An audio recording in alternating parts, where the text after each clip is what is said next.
Dijen Jayasos, keluarga usia di bawah 40 tahun ke bawah, yang ini nanti target kita bisa graduasi dengan membuatkan mereka usaha, itu adalah 1 juta.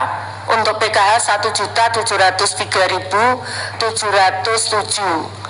Kemudian sembakonya 4.275.066. Assalamualaikum warahmatullahi wabarakatuh. Sampurasun teman-teman, kembali lagi bersama saya di channel Kang Triana. Nah, pada hari ini kita akan membahas lanjutan mengenai isu tentang program bantuan sosial untuk PKH maupun BPNT, yaitu bagi penerima bansos di bawah usia 40 tahun. Bagaimana kelanjutan dan nasib mereka, apakah mereka akan dicoret ataupun dihapus ataupun tidak dapat lagi bantuan sosial? Yuk kita simak terus informasi. Nah, jadi teman-teman, tadi sebelum ini pasti teman-teman melihat cuplikan dari video Menteri Sosial Ibu Risma rapat dengan Komisi 8 DPR RI.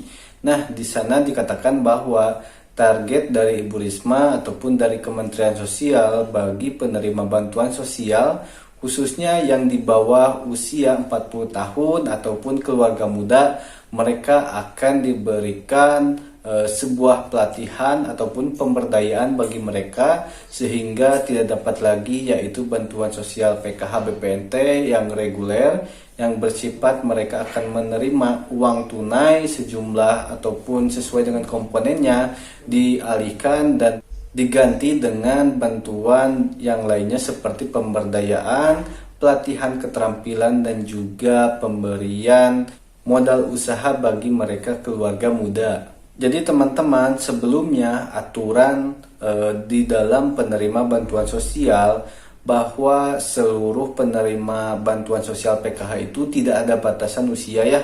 Yang terpenting mereka masuk ke dalam data DTKS yang ada di Kementerian Sosial. Nah, untuk sekarang dari pemerintah pusat itu ada beberapa perubahan terkait aturan tersebut mengenai program bantuan sosial, seperti pengurangan dana bantuan sosial ya yang dipangkas. Nah, sehingga pemerintah melihat bahwa penerima bantuan sosial yang di bawah usia 40 tahun itu, mereka itu masih bisa berdaya, masih bisa bekerja, dan juga masih di dalam usia yang produktif, sehingga seharusnya lebih tepat sasarannya, lebih tepat bantuan sosial tersebut digunakan untuk pemberdayaan, bukan lagi dengan pemberian bantuan sosial ataupun BLT secara langsung kepada mereka, tetapi seharusnya mereka itu diberdayakan terlebih dahulu untuk memenuhi kebutuhan di dalam keluarga mereka. Nah, kemudian bagi keluarga yang usianya 40 sampai 60 tahun, karena pandangan mereka dari pihak Kementerian Sosial maupun dari DPR itu, usia-usia tersebut dimungkinkan ataupun sudah tidak bisa bekerja lagi seperti lansia ya. Mereka sangat tidak memungkinkan untuk bisa dipaksa bekerja, dipaksa mencari mata pencaharian, tetapi mereka ya sudah tetap dimasukkan ke dalam bantuan sosial PKH maupun bantuan sembako BPNT. Lantas bagaimana nasibnya bagi mereka yang usianya di bawah 40 tahun? Apakah mereka itu dicoret ataupun tidak lagi mendapatkan bantuan sosial ataupun seperti apa? Nah, jadi teman-teman, setelah saya melihat seluruh rangkaian di dalam rapat tersebut untuk isu-isu KPM PKH maupun BPNT yang usianya masih di bawah 40 tahun itu, jadi itu keputusan Menteri Sosial ya Ibu Risma terkait penghapusan usia muda, keluarga muda itu masih di dalam pembahasan dengan DPR RI. Nah, dikatakan di dalam cuplikan video tadi bahwa Ibu Menteri Sosial kita, Ibu Risma itu menargetkan yang sekarang data untuk penerima bansos PKH itu yang usianya di bawah 40 tahun itu sekitar 1 juta ya, kurang lebih 1 juta KPM yang usianya 40 tahun ke bawah. Kemudian untuk program bantuan sosial sembako ataupun BPNT itu yang usianya 40 tahun ke bawah itu sekitar kalau tidak salah 400 ribuan ya, kurang lebih seperti itu. Nah, itu data-data yang sudah diidentifikasi oleh Ibu Menteri Sosial, yang sudah jelas ada nama-namanya, kemudian keluarganya, alamatnya. Nah, itu menjadi target graduasi ya teman-teman. Seperti yang sudah teman-teman lihat tadi cuplikannya, jadi Ibu Menteri itu menargetkan keluarga muda yang menerima bantuan sosial walaupun mereka berada di dalam tingkat kondisi ekonomi sosial yang rendah, nah tetapi mereka diupayakan untuk diberdayakan terlebih dahulu ya, karena mereka dianggap masih bisa bekerja, masih bisa mencari nafkah ya, masih produktif gitu ya. Jadi masih bisa diberdayakan, diberikan keterampilan, diberikan keahlian supaya mereka bisa masuk ke dalam dunia kerja, bisa menciptakan usaha sendiri ya, berusaha sendiri. Nah, seperti itu. Nah, sehingga di dalam rancangan tadi, di dalam keputusan menteri yang terbaru itu, Ibu Menteri Sosial mengklasifikasikan bantuan-bantuan sosial itu ke dalam suatu aturan terbaru dengan melihat dari segi usia juga. Seperti sekarang teman-teman, di dalam Kementerian Sosial itu ada perubahan struktur organisasi, sehingga sekarang hanya ada 3 direktur jenderal yang ada di bawah Kementerian Sosial yang menaungi program-program bantuan sosial, seperti yaitu dari Dirjen Rehabilitasi Sosial, kemudian Perlindungan Jaminan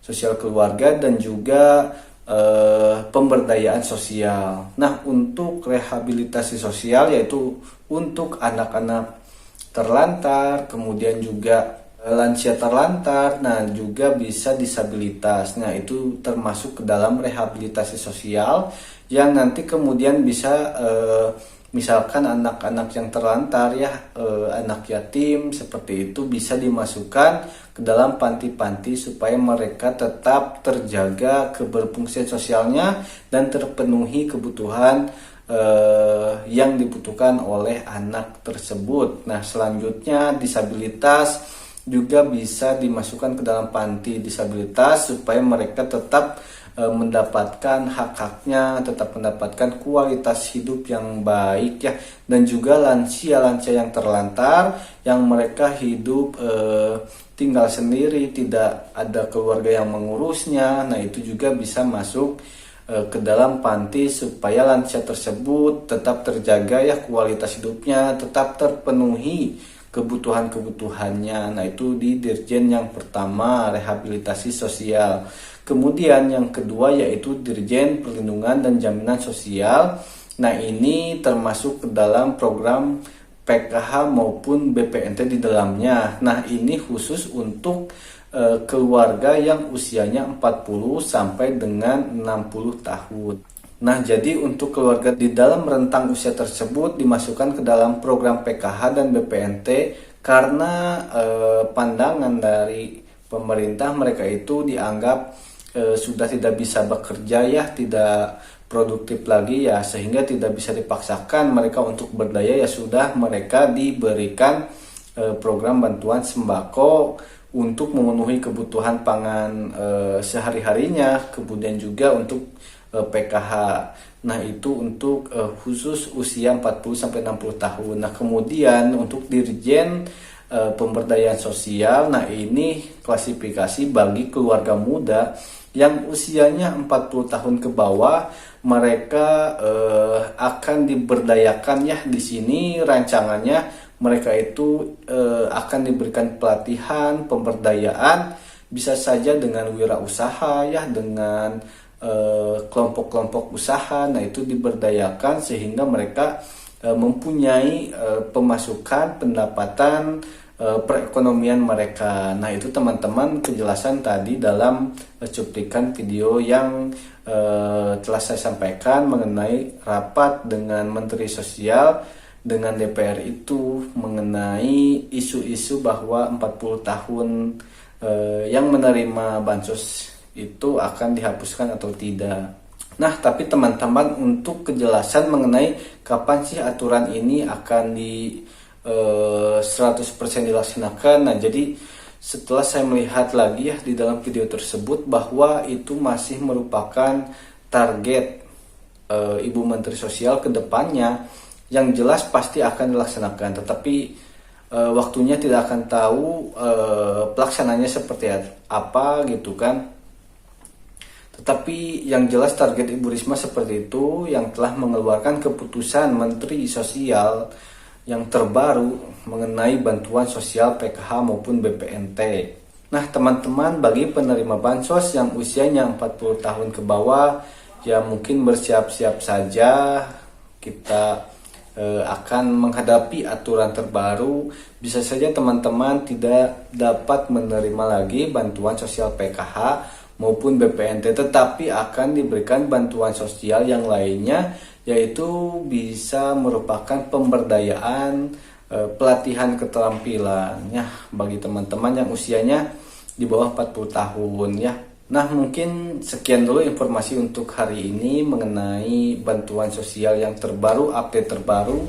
Nanti saya akan infokan update ya yang terbaru mengenai bantuan sosial yang ada di Indonesia. Untuk hari ini sekian dulu. Mohon maaf apabila ada kesalahan. Wassalamualaikum warahmatullahi wabarakatuh. Sampurasun.